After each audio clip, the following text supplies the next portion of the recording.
פברואר 44, ריכזו אותם בבית הזכוכית, 6,000 איש בהפגזה איומה. זה הסוף אני חושב, אני אבוד. אני חושב שתפסתי פה יהודי, נכון? אני? מה פתאום? אתה יהודי, רואים עליך. לא, מה פתאום, אתה טועה, אני הונגרי. אתה בא עכשיו איתי, ניכנס למרתף הזה, נו יותר מהר. למה אתה מכה אותי? לא עשיתי כלום. אתה יהודי, אני יודע, רואים... אז על זה נכנסים כולם.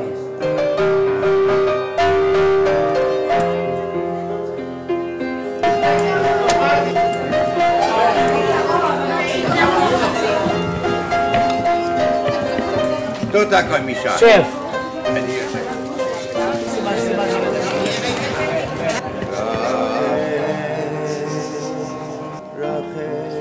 שלוש פעמים אתה רוצה. לא, לא רוצה שלוש פעמים, כמו שאתה שאל. עוד פעם. רחם להשם אלוהינו רחם. רחם לנו אלוהינו על ישראל עמך. וירושלים עירך. ויציון משכן כבודך. רחם, רחם, רחם.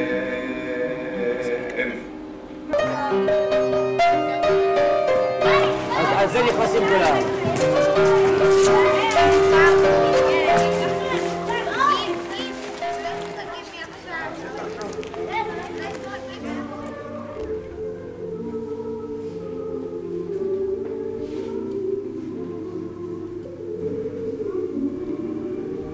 כל הילדים הם ילדים שחוו את השואה, הם לא שחקנים.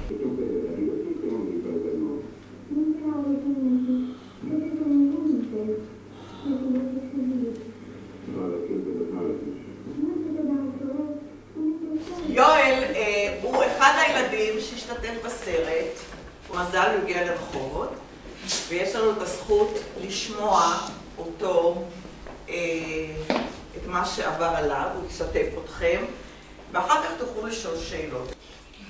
כל מי שאתם שומעים שניצול שואה, זה אומר שזה בן אדם שגילה אומץ, שגילה התמדה, שגילה תושייה, וכל הזמן חיפש דרך להישאר בחיים. הם כולם גיבורים. אני מנהלת ברחובות מרכז חדש חינוכי להנחלת מורשת השואה, שבו אנחנו מפגישים ניצולי שואה עם תלמידים בעיר. הניצולים האלה בפרויקט הבינו את החשיבות הרבה שיש להם בתפקיד החינוכי להעביר את המורשת. אם הם לא יעשו את זה, אף אחד לא יעשה את זה, כי בספרים זה משהו. הם הגיעו לאושוויץ והרגו אותם. אלה אנשים שאני הכרתי אותם, שאני אהבתי אותם, הם היו בני משפחה שלי. בפרויקט הארצי תיאטרון עדות נפגשים ניצולי שואה ותלמידי חטיבות ביניים ותיכון ומעלים מחזות המבוססים על העדויות של הניצולים. ברחובות נערכו המפגשים בבית דרור ונמשכו כשנה וחצי. במחזה משחקים התלמידים את הניצולים בצעירותם. איפה את? הנה. הנה. אוי, 4 התמחת. זה עושה. אני רואה את התמונות, אז עושה לי. אני לא ידעתי למה אני באה, ואם הייתי יודעת בהתחלה, בכלל לא הייתי. אני עכשיו מאוד במרץ. כן, ואיפה היית? באושוויץ. כן, יש לי גם את המספר על היד. הייתי בת 16 שלקו אותי. נכד שלי שהוא היה בתיכון, והוא התחיל לשאול אותי על השורשים. אז התחלתי קצת לספר, אבל ככה לא, לבת שלי בטח לא. לא רצינו להרביב אותם, לא רצינו שהם ידעו בכלל מה אנחנו עברנו. סליחה, אולי את יודעת איפה אמא שלי? היא עמדה שם, בטור ההוא. את רואה את העשן הזה שיוצא מהערובה? אמא שלך יוצאת משם עכשיו. זו הייתה הפעם האחרונה שראיתי את התמונה הזו נשארת לי לכל החיים. איך שלחתי והיא אמרה לי, תסתכלי בחוץ, עם שמה.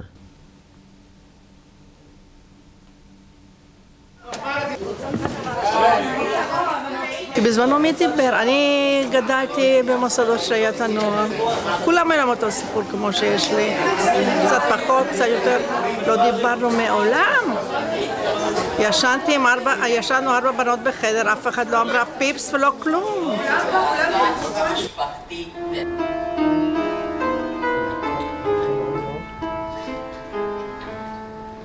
שקט שקט נינח נישה, כאן צומחים דברים, אפונים אותם נטעו פה מעברים.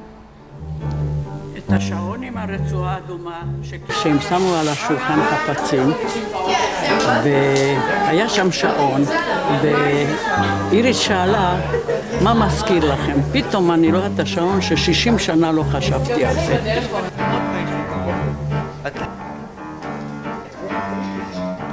כשנכנסנו לקרונות, אז לקחו לנו את כל התקשיטים, ואני החלטתי את השעון הזה, אני לא אתן כי קיבלתי את זה ביום הולדת ה-15.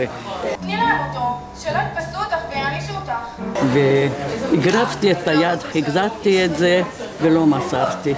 לא רוצה לוותר על השעון, הוא הקמע שלי, אני לא אפרד ממנו. זה כל נתתי לו גרמני, זה הדבר היחידי שנשאר לי מהבית. וכשהגענו כבר לאושוויץ ושם התפשטנו ערומים ושערות כבר לא היה לנו. אמא, תראי, יש לנו אנשים עם קרחת. מה, זה בית משוגעים? זה הכל והדחיפות של כולם מפחידים אותי. אמא? אמרתי, אני כבר לא צריכה את השעון. כשהגענו לאושוויץ עם הרכבת וראינו בחוץ איך שלבושים עם הפסים, שמלות עם פסים ובלי שערות, אמרתי, אלוהים שלי, אמא, לקחו אותנו לבית משוגעים. אז הבית משוגעים הזה הייתי בזה, אחרי שעה היינו גם אותו דבר. לבושים ובלי שערות. כולם לצאת מיד מהבתים. אתם הולכים לתחנת הרכבת. קחי אסתר, תחזיקי חזק את הכרית. אנחנו הולכים לתחנת הרכבת, כך אמרו הגרמנים. את המלחמה עברתי יחד עם האחים שלי בגטו בבודפשט, לבד. כל כך הרבה לבד. ואנחנו צעדנו יחד עם אמא לתחנת הרכבת. ואבא הלך לפנינו עם תרמיל, ובעד הוא החזיק את ספר התורה. כשהגענו לתחנה, היה כל כך... אמא, תסתכלי על הפרום! למה אנשים מושיטים לי ידיים, אמא? ההשתקפות של הסיפור שלי היה מאוד מאוד קשה.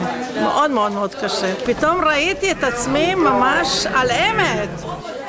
על אמת, אני רואה את תרצה שמה, ילדה מסכנה ובודדת ואומללה, חסרת אונים, פתאום באור אמיתי.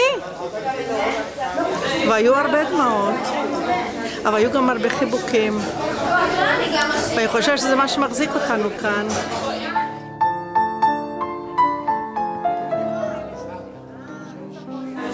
רואים שקשה להם, זה נשאר בתוכם הסיפור שלהם.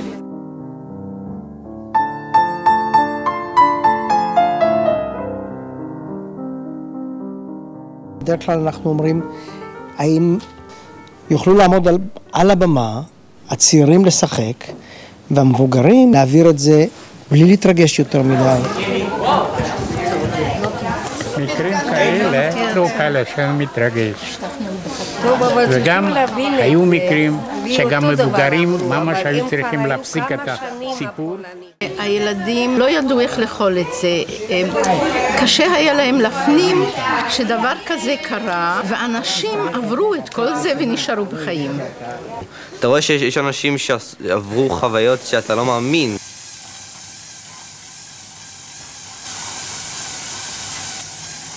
כשהרוסים התקרבו,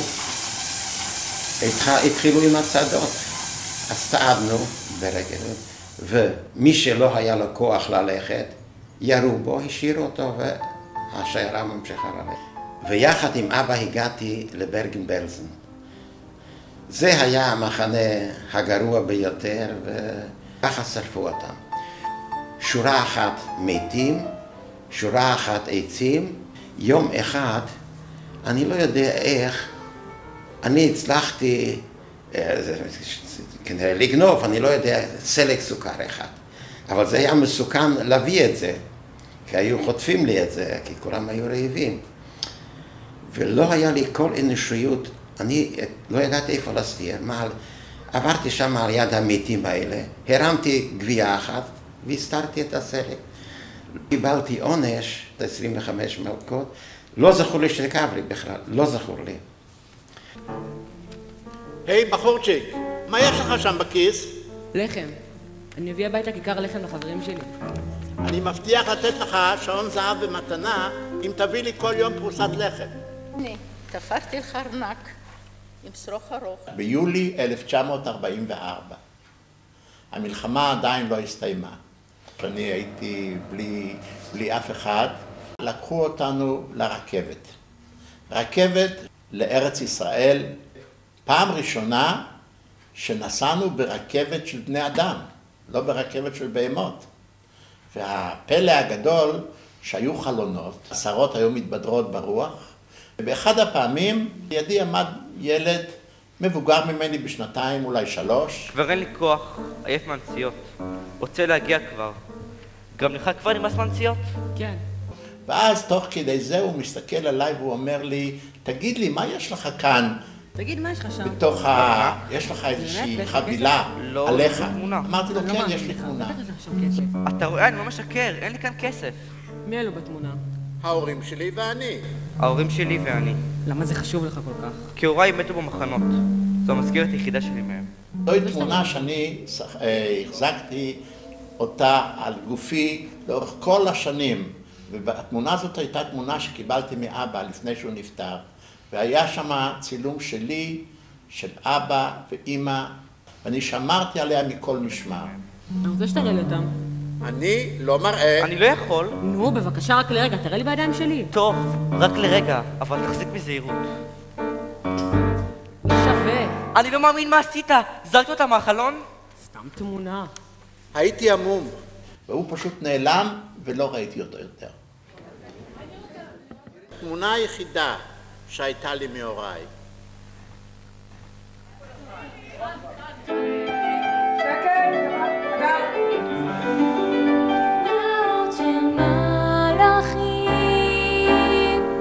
דמעות שקטות, דמעות יפות ועצובות, זולגות באופק דמעות ומחפשות מה הן מבקשות.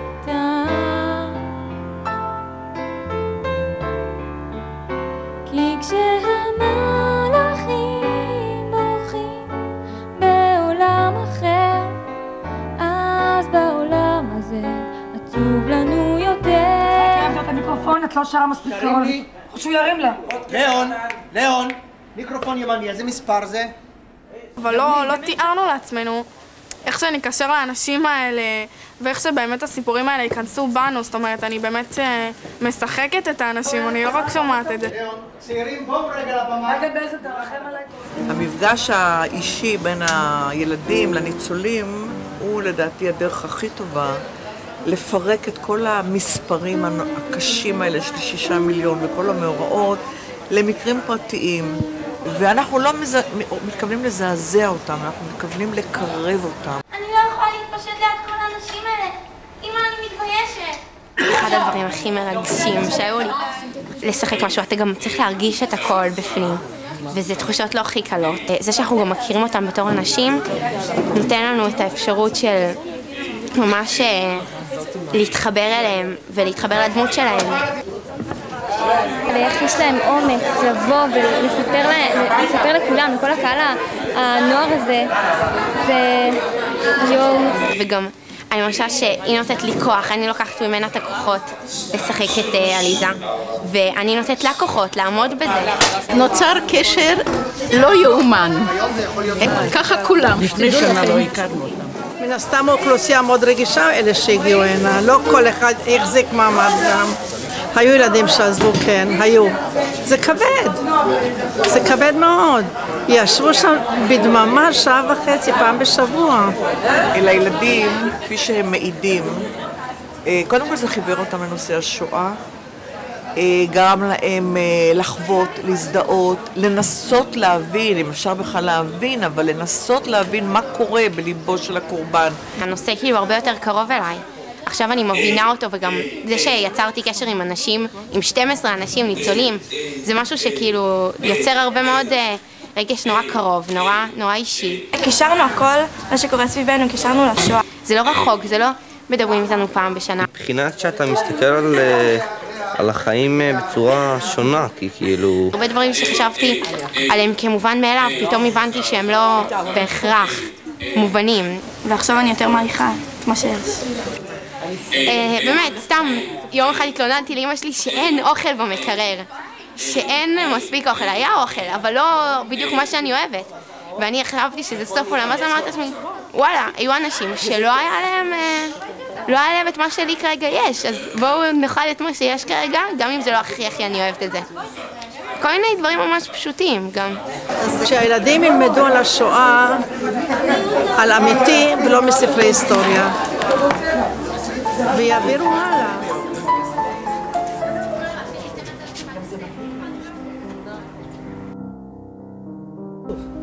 אני חושבת שזה חשוב. באתי פעם הראשונה, אמרתי שתהיה לי זכות לפרוש. באמצע רציתי לעזוב. כמה פעמים אמרתי, לא רוצה, קשה לי. בכל זאת, אחר כך אמרתי, לא, אני אעשה את זה. עד שעוד אפשר, אני תמיד יותר מבוגרת, ואין מי שיספר. בכיתה ז' היה לי חבר, גם הוא היה ניצול שואה. בגיל 21 התחתנו. אנחנו לא דיברנו על השואה. אני לא ידעתי מה עבר עליו, הוא לא יודע מה שאני עברתי עליו. זה היה נעול. ניהלנו את ההיסטוריה שלנו, הייתה מאותו יום שאנחנו נפגשנו. לא דיברנו על העבר. זה שהיה תיאטרון עידוד, זה אולי עודד, והביא אותנו לניצולים לרצות יותר לספר ולהרגיש עם זה אחרת. כשאת מתחילה לדבר על זה, אז את לא יכולה להפסיק. אז כל הזמן את רוצה להגיד מה עוד ומה, על מה את חושבת ומה, איך זה היה. שם סיפרתי דברים שלא סיפרתי, אגב, גם לבת שלי, על הסלק אני לא סיפרתי לה, כי לא רציתי לספר, אבא שלה קיבל מכות, ובכלל הוא סיפר מתחת גוויות, הסתיר דברים וכל מיני דברים כאלה. טוב לא עשה לי, ולמה? כי בעצם רציתי לשכוח. אני יכולה לשרוד אם אני שוכחת, אני לא חיה את זה. וכשבאתי הביתה בכיתי, שאף אחד לא יראה אותי, ובלילות לא ישנתי. חזר אליי את התמונות, מה שאני סיפרתי, וחלמתי. אני התחלתי, איך להגיד לך, לחשוב על מחשבות שלפני זה לא חשבתי עליהן. מה בדיוק, איך הם מתו, מה האמא אמרה לילדים בתוך הקרמטוריום לפני שהם מתו, מה דיברו, לפני זה אף פעם לא חשבתי על זה, זה גם, לא יודע אם זה הזיק לי, אבל היו לזה תלוי איך שמסתכלים על הכוס החצי ריקה או רצים ליד. זה בכל זאת, אני מרגישה הקלה, שלא הכל אצלי בפנים, הוצאתי מה שהיה לי קשה. זה היה טוב שעשיתי את זה. עכשיו שאני מדברת ואני רואה את התמונה של הנינים שלי, שיש לי שם על הטלוויזיה, אז אמרתי, מה יש לך להתלונן, דינה?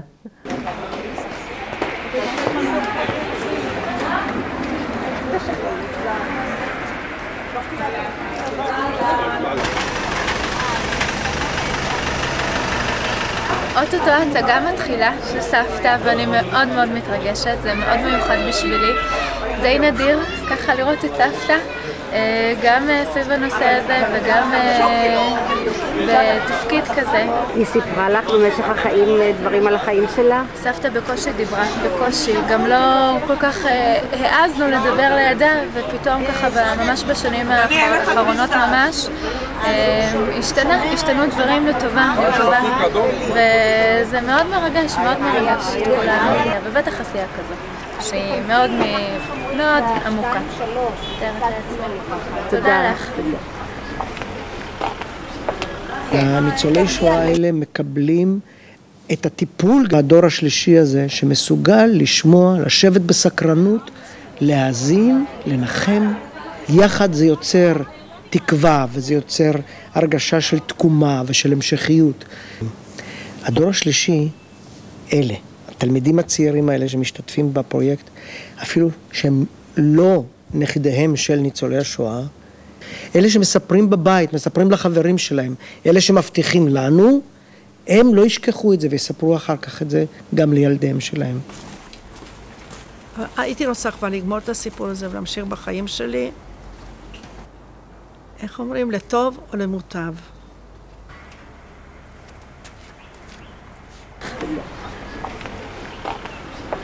כן. תרדי עד